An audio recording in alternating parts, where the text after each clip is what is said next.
Africa टूट रहा है। अफ्रीका का लगभग 1/3 हिस्सा अफ्रीका से अलग हो रहा है। वैसे ही जैसे आज से 10 करोड़ साल पहले भारत अफ्रीका से टूटकर आज के तिब्बत से टकराया था, अब वैसे ही अफ्रीका का ये टुकड़ा भारत से टकराने वाला है। और अगर ऐसा होने वाला है तो यहाँ की जमीन ऊंचे पर्वतों में परिवर्तित हो जाएगी। आसपास की जगहों पर लावा निकलने लगेगा और समय बीतने के साथ साथ ये जगह बर्फ से ढक जाएगी। लेकिन हमारी पृथ्वी के साथ ऐसा क्यों हो रहा है? क्या हम इसे रोक नहीं सकते? आखिर भविष्य में हमारी धरती के साथ क्या होने वाला है?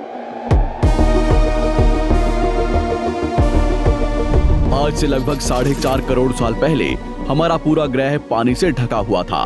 पृथ्वी को बने हुए कुछ ही साल हुए थे, जिसकी वजह से पानी के कुछ ही फुट नीचे लावा उबल रहा था। समय के साथ साथ ये लावा ज्वालामुखी के रूप में बाहर निकलने लगा, जिसकी वजह से पानी के ऊपर छोटे छोटे आइलैंड के रूप में जमीन बनना शुरू हुई। और कुछ लाख साल बाद पूरी पृथ्वी पर कई लाख छोटे छोटे द्वीप निकल चुके थे और अब धीरे धीरे धरती की ऊपरी सतह ठंडी हो रही थी, जिसकी वजह से धरती में दरार होने लगी और इसी वजह से छोटे छोटे द्वीप एक जगह इकट्ठे होने लगे।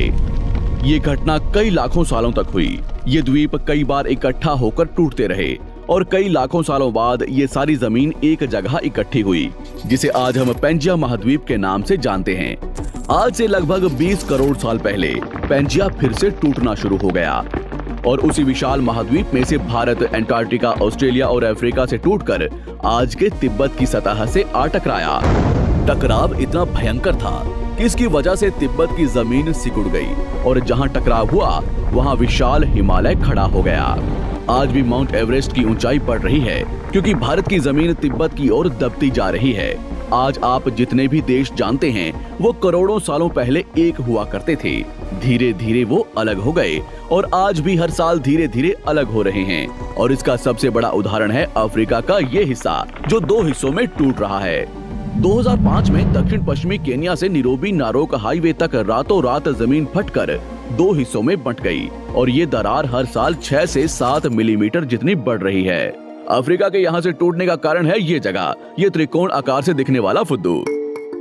इस जगह पर 3 अलग अलग तरह की जमीन मिलती है, न्यूबियन, सोमाली और अरेबियन प्लेट। तीनों प्लेट्स के यहाँ जुड़ने की वजह से पूरा त्रिकोण हिस्सा अंदर से निकले लावा की वजह से बना हुआ है, जिसकी वजह से यहाँ हजारों सालों से ज्वालामुखी निकलना आम बात है। यहाँ रहने वाले लोग इस जगह को अपने रहने का ठिकाना मानते हैं, जिस जगह का खुद का ठिकाना नहीं है कि भविष्य में ये रहेगा कि नहीं, क्योंकि ज्वालामुखी से इस तरह का निर्माण होने और हजारों सालों से ज्वालामुखी निकलने की वजह से यहाँ की जमीन पतली और खोखली है।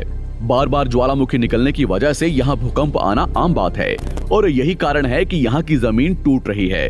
भविष्य में दरार बढ़ने पर यहाँ पानी भरने लगेगा और ये पूरा हिस्सा पानी से भर जाएगा और इसकी वजह से अफ्रीका के टूटने की गति बढ़ जाएगी, जिसकी चेतावनी यहाँ खोज करने वाले भूवैज्ञानिक यहाँ स्थित देशों की सरकारों को दे चुके हैं। इससे हमारी पृथ्वी को ये खतरा है कि दरार बढ़ने से ज्वालामुखी और विषैली गैसें निकलेंगी।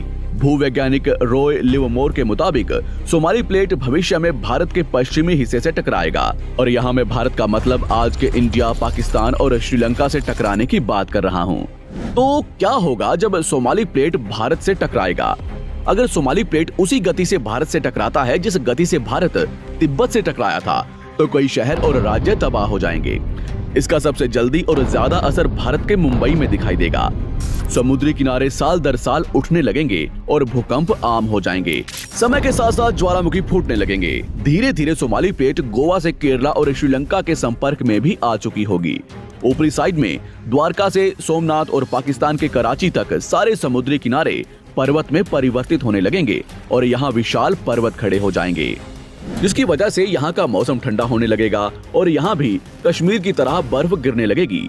बर्फ पिघलने की वजह से आसपास कई सारी नदियां निकलने लगेंगी और आसपास के हिस्से घने जंगलों में परिवर्तित होने लगेंगे। टकराव की वजह से साउथ इंडिया टेढ़ा हो जाएगा। उस वक्त तक आज के नेपाल और भूटान का बहुत बड़ा हिस्सा हिमालय में जा चुका होगा।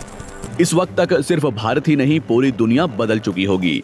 पृथ्वी की सारी जमीन एक जगह इकट्ठा हो चुकी होगी और इसकी वजह से आज के ज्यादातर देशों का वातावरण बदल चुका होगा। आज का पूरा एशिया और ज्यादा उत्तर की तरफ जा चुका होगा, जिसकी वजह से आज के घने जंगल रेगिस्तान में परिवर्तित हो चुके होंगे और आज के रेगिस्तान घने जंगलों में। तो इस वीडियो को देखकर दुबई और सऊदी अरब में रहने वाले लोग नाचना शुरू ना करें, क्योंकि अगर पृथ्वी का भविष्य में ऐसा होता भी है तो अफ्रीका के भारत से टकराने और पूरी पृथ्वी की जमीन एक जगह इकट्ठा होने में बहुत साल लगेंगे। इतने की तब तक आपके बाद आने वाली हजारों पीढ़ियां बीत चुकी होंगी। हो सकता है कि हम तब तक एक बहुत विकसित प्रजाति बन चुके हों और हम पृथ्वी के अलावा दूसरे ग्रहों पर भी रहने लगे हों। अफ्रीका के टूटने और भारत से टकराने की थ्योरी रॉय लिवमोर ने 1990 में दी थी, जिसके बाद कई दूसरे भूवैज्ञानिकों ने दूसरी थ्योरी भी बनाई है, जिसके मुताबिक सोमाली प्लेट भारत से नहीं टकराएगी। लेकिन ज्यादातर भूवैज्ञानिकों का मानना है कि धरती की ऊपरी जमीन फिर से एक दूसरे से जुड़ेगी और आज से करोड़ों सालों बाद हमारी पृथ्वी इन चारों में एक जैसी दिखेगी। लेकिन क्या हम इंसान इसे देखने के लिए जिंदा रहेंगे, या क्या भविष्य की धरती पर जीवन पनप या विकसित हो पाएगा? यही एक बहुत बड़ा सवाल है जिसका जवाब हम इंसानों को मिलकर देना है।